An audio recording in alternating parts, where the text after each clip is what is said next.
19에 고등학교를 졸업하자마자 공장에 들어간 박노식은 그날부터 지금까지 한결같이 살아왔습니다. 공장 굴뚝에서 피어오르는 연기처럼 그의 살도 매일 같은 방향으로만 흘러갔죠. 아침 6시 출근 버스를 타고 저녁 6시 퇴근 버스를 타는 일상. 주야간 두 교대로 돌아가는 그의 생활 리듬은 마치 공장의 기계처럼 정확했어요. 살아있는 기계라니까 이 사람. 작업반장이 노식을 소개할 때면 항상 이렇게 말했습니다. 처음엔 불편했지만 나중엔 그 말이 칭찬으로 들리기 시작했어요. 단 하루도 지각 없이, 단 한 번도 실수 없이 같은 자리에서 같은 동작을 반복하는 사람. 그게 바로 노식이었습니다. 노식 씨 덕분에 우리 공장이 돌아간다니까. 40년 동안 그는 그런 말을 들으며 살았죠. 어깨는 굽고 허리는 휘었지만 그 대가로 작은 연립주택 한 채와 아들 하나를 키워냈습니다. 맞벌이 하던 아내 장복래가 회사 부도로 일을 그만두고 난 뒤에는 혼자서 가정을 부양했어요. 식구들 먹여 살리려면 이렇게라도 해야지. 그렇게 매일을 버텼습니다. 공장 안은 항상 시끄러웠지만 귀마개를 끼고 묵묵히 일하는 노식의 내면은 조용했어요. 다른 동료들이 불평불만을 쏟아낼 때도 그저 웃으며 고개를 끄덕일 뿐이었습니다. 말수가 적은 대신 손은 늘 바빴죠. 어느덧 환갑을 넘기고 공장에서 가장 오래 일한 사람이 되었습니다. 젊은 친구들은 그를 노식 아버지라고 불렀어요. 하지만 이제 회사는 그에게 퇴직을 권했습니다. 이제 좀 쉬세요, 노식 씨. 마지막 날 작은 송별회와 함께 받은 퇴직금 봉투를 들고 공장 정문을 나서는 노식의 발걸음은 이상하게 무거웠습니다. 40년 동안 날마다 드나들던 그 문을 다시는 들어가지 못한다는 생각에 가슴이 먹먹했어요. 퇴직 첫날 아침 노식은 6시에 눈을 떴습니다. 50년 가까이 같은 시간에 일어난 습관이 하루아침에 바뀌지는 않았어요. 다만 이제는 서둘러 출근 준비를 할 필요가 없었죠. 노식은 베개에 머리를 파묻고 다시 눈을 감았습니다. 이제 좀 쉬어도 되지 않을까. 노식의 머릿속에는 이미 퇴직 후의 생활 계획이 그려져 있었어요. 아침마다 동네 뒷산을 오르고 점심 즈음에는 마을 공원에서 어르신들과 장기나 바둑을 두다가 저녁엔 텔레비전 앞에서 편안하게 하루를 마무리하는 모습. 40년간 한 번도 제대로 가져본 적 없는 여유를 이제는 누릴 때가 되었다고 생각했습니다. 하지만 아내 복래의 생각은 달랐어요. 뭐하러 이렇게 늦잠을 자? 할 일도 없으면서. 복래는 평소보다 더 크게 그릇을 부딪히며 아침 식사를 준비했습니다. 노식은 한숨을 삼키며 눈을 떴어요. 이런 모습이 낯설지 않았죠. 복래는 30년 전 다니던 회사가 부도나서 백수가 된 이후 늘 남편에게 이런 식이었습니다. 당신은 이제 퇴직금도 받았으니 좀 쉬어야지. 그동안 고생 많았어요. 그런 말을 기대했지만 복래의 입에서 나온 말은 전혀 달랐어요. 퇴직했다고 놀면 뭐해? 나이 들수록 더 바쁘게 살아야 건강하다던데. 노식은 말없이 밥숟가락을 들었습니다. 싸울 기운도 없었죠. 40년간 하루도 쉰 적 없는 몸과 마음이 그저 조용한 휴식을 원하고 있었을 뿐입니다. 나는 일한 적도 없으니 당신이나 좀 더 벌어와야지. 복래가 한 말은 노식의 가슴을 찔렀어요. 일한 적 없다니.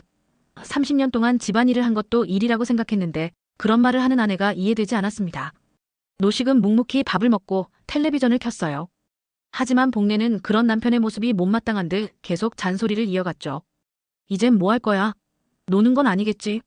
노식은 그저 피곤한 미소를 지을 뿐이었습니다. 나는 이제 좀 쉬고 싶다는 말이 목구멍까지 차올랐지만 삼키고 또 삼켰어요. 퇴직 첫 달 노식은 아침마다 뒷산을 오르기 시작했습니다. 울퉁불퉁한 산길을 오르내리며 40년간 굳어있던 관절을 풀어주는 기분이었어요. 하지만 집에 돌아오면 항상 복래의 잔소리가 기다리고 있었죠. 지금 몇 시야? 놀러 다닐 시간에 일자리라도 알아봐. 아침 9시, 다른 퇴직자들은 이제 막 하루를 시작할 때였습니다. 하지만 복래의 눈에는 그 시간마저 너무 늦은 것 같았어요. 노식은 참고 또 참았습니다. 말다툼을 벌이기보다는 조용히 신문을 펼쳐들었죠. 마트 경비라도 하면 어때? 또래 사람들 다 하더만. 택배 상하차 모집한대. 이왕 몸 쓰는 거 돈이라도 벌어와야지. 복래는 마치 일정표를 짜놓은 듯 매일 다른 일자리를 제안했어요. 노식의 퇴직금이 넉넉하지는 않았지만 집은 이미 자기 앞으로 해놓았고 생활비를 아꼈으면 큰 문제는 없었습니다. 그런데도 복래는 자꾸만 일을 하라고 노식을 다그쳤죠. 늙었다고 쉬면 더 늙어. 움직여야 산다니까. 복래의 말에 노식은 한숨만 깊어졌습니다. 사실 이해가 안 갔어요. 자식도 이미 출가했고 월세 걱정도 없는데 왜 자신이 또 일을 해야 하는지 말이죠. 더군다나 40년간 한 번도 쉬지 않고 일한 자신에게 이런 말을 하는 아내가 낯설게만 느껴졌습니다. 나는 평생 가정에서 일했어. 복래가 주장할 때마다 노식은 말없이 고개를 돌렸어요. 아내가 집안일을 했다는 것은 인정합니다. 하지만 노식의 눈에는 텔레비전 드라마를 보며 간간히 집안일을 하는 복례의 하루가 너무나 한가하게만 보였죠. 그리고 그런 생각을 할 때마다 죄책감이 들었어요. 오늘은 기운이 없네. 노식은 가끔 이렇게 말하며 소파에 누웠습니다. 공장에서 일할 때는 아픈 티도 못 냈지만 이제는 그런 척이라도 하면서 아내의 잔소리를 피해보려 했어요. 하지만 복례는 더 크게 한숨을 내쉬며 말했죠. 아프긴 뭐가 아파? 일도 안 하는데. 노식은 가슴 깊은 곳에서 올라오는 서러움을 꾹꾹 눌러 담았습니다. 40년간 공장에서 흘린 땀과 눈물이 이렇게 쉽게 잊혀진다는 사실이 그저 슬플 뿐이었어요.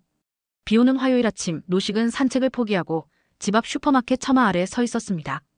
그곳에서 동네 노인정 회장인 김 회장을 만났어요. 그들은 가끔 인사를 나누는 사이였지만 오늘은 왠지 김 회장이 노식을 유심히 바라보는 듯했죠. 박노식 씨, 요즘 뭐하고 지내나? 공장 그만뒀다면서? 노식은 쑥스러운 웃음을 지으며 고개를 끄덕였습니다. 사실 그동안 동네에서 아는 사람이라고는 출근길에 마주치는 이웃들 뿐이었어요. 마음을 터놓을 친구도 없었고 취미라 할 만한 것도 없었죠. 그냥 집에서 쉬고 있습니다.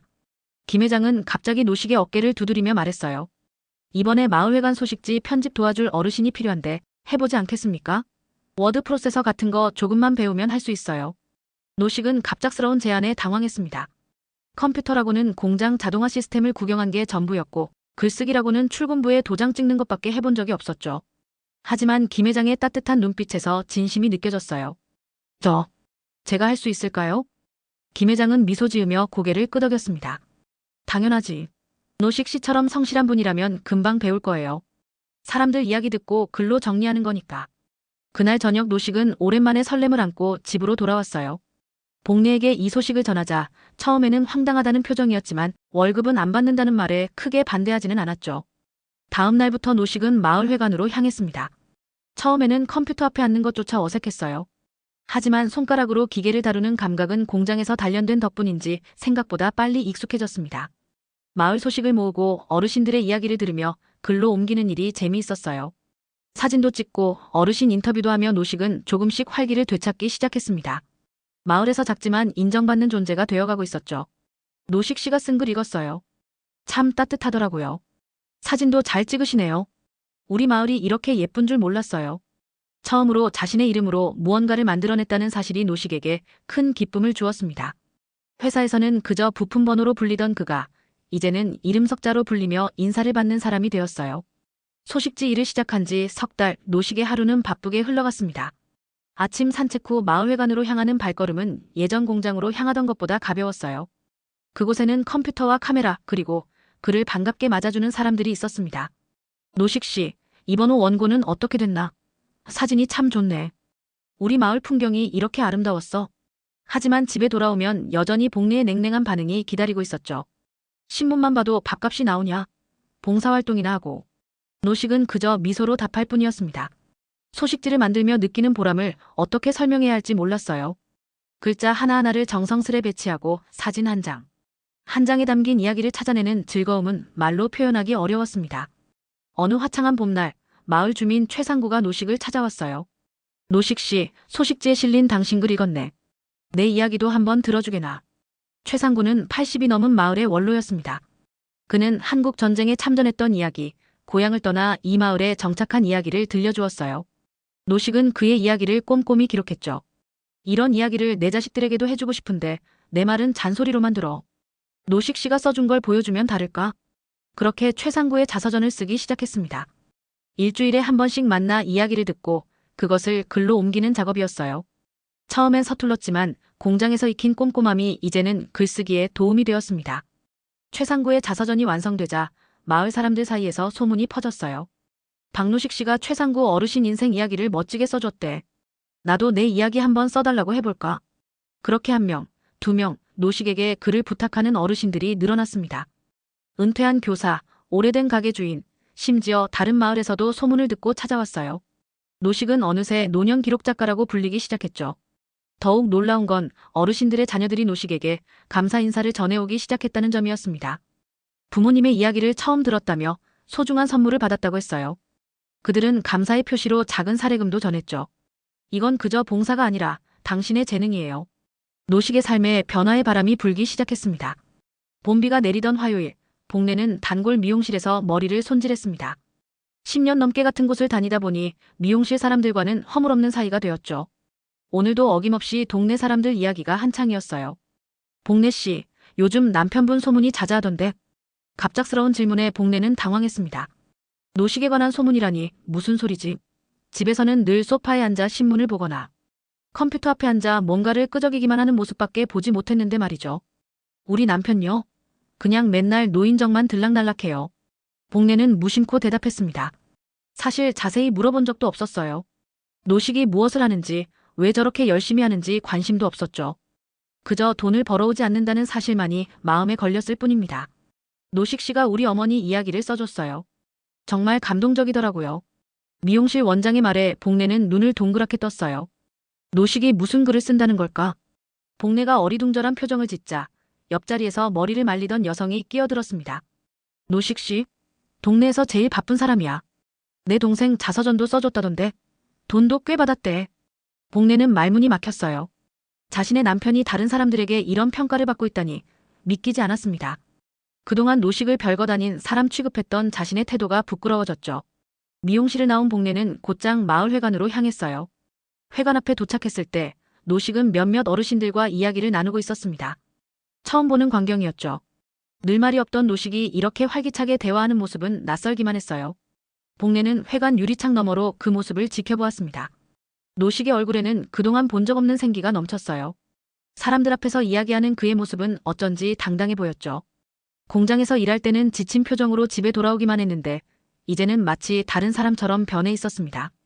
저 사람이 정말 내 남편인가? 복례는 자신만 몰랐던 남편의 달라진 모습과 인기에 충격을 받았어요. 집에서 텔레비전만 보던 아내와 달리 노식은 새로운 삶을 만들어가고 있었던 것입니다. 그제야 복례는 자신이 얼마나 무신경했는지 깨닫기 시작했어요. 어느 화창한 토요일 오후 복례는 지루함에 텔레비전 채널을 돌리다가 우연히 지역방송에서 익숙한 얼굴을 발견했습니다. 화면 속 노식은 마을회관 행사장에 서서 은퇴 이후의 새로운 삶이라는 주제로 강연을 하고 있었어요. 저는 40년 동안 공장에서 일했습니다. 퇴직하고 나서 처음엔 무엇을 해야 할지 막막했죠. 복례는 리모컨을 내려놓고 화면에 집중했습니다. 텔레비전 속 노식은 그녀가 집에서 보던 모습과 판이하게 달랐어요. 자신감 있게 말하고 때로는 농담을 던져 청중을 웃게 만들었죠. 어디서 그런 말솜씨가 나온 걸까? 공장에서 일할 때는 한마디도 하지 않던 사람인데 말입니다. 은퇴는 끝이 아니라 새로운 시작입니다. 제 경우에는 글쓰기라는 새로운 재능을 발견했지요. 노식의 말에 청중들이 큰 박수를 보냈어요. 카메라가 회관을 비추자 적어도 50명은 넘는 사람들이 노식의 강연을 듣고 있었습니다. 그 중에는 동네에서 꽤 영향력 있는 사람들도 보였어요. 복례는 눈시울이 붉어졌습니다. 이제야 깨달았어요. 그동안 남편의 인생을 또다시 일거리로만 봤던 자신의 모습을. 노식이 퇴직 후 찾은 기쁨과 보람을 단 한 번도 알아주지 못했던 것이 너무나 부끄러웠죠. 우리 마을의 모든 어르신들은 살아있는 역사입니다. 그분들의 이야기를 기록하는 일은 제게 큰 행복을 줍니다. 노식의 얼굴에서 미소가 번졌습니다. 그 미소는 복례가 결혼 초기에 봤던 그 미소와 닮아 있었어요. 열정과 자부심이 가득한 미소. 공장 일로 지쳐 사라졌던 그 표정이 다시 돌아온 것이었죠. 강연이 끝나고 노식은 사람들에게 둘러싸여 이야기를 나누었습니다. 모두가 그에게 질문하고 감사 인사를 전하는 모습이었어요. 복례는 그제야 노식이 왜 매일 아침 일찍 나가 늦게 들어오는지 이해할 수 있었죠. 텔레비전을 끄고 복례는 거실에 홀로 남았습니다. 그동안 노식을 대했던 방식, 퇴직 후에도 계속 일하라고 재촉했던 자신의 모습이 떠올랐어요. 복례의 눈에서 눈물이 흘러내렸습니다. 그동안 난 남편의 인생을 또다시 일거리로만 봤구나. 여름비가 내리던 저녁 노식은 평소보다 일찍 집으로 돌아왔습니다. 손에는 누런 봉투 하나를 들고 있었어요. 복례는 텔레비전을 끄고 조용히 남편을 맞이했습니다. 텔레비전에서 강연하는 노식을 본 이후 복례의 태도는 미묘하게 달라져 있었죠. 오늘은 일찍 왔네요. 노식은 말없이 고개를 끄덕였습니다. 그리고 주머니에서 봉투를 꺼내 조심스럽게 식탁 위에 올려놓았어요. 이거 당신 줄라고 썼어.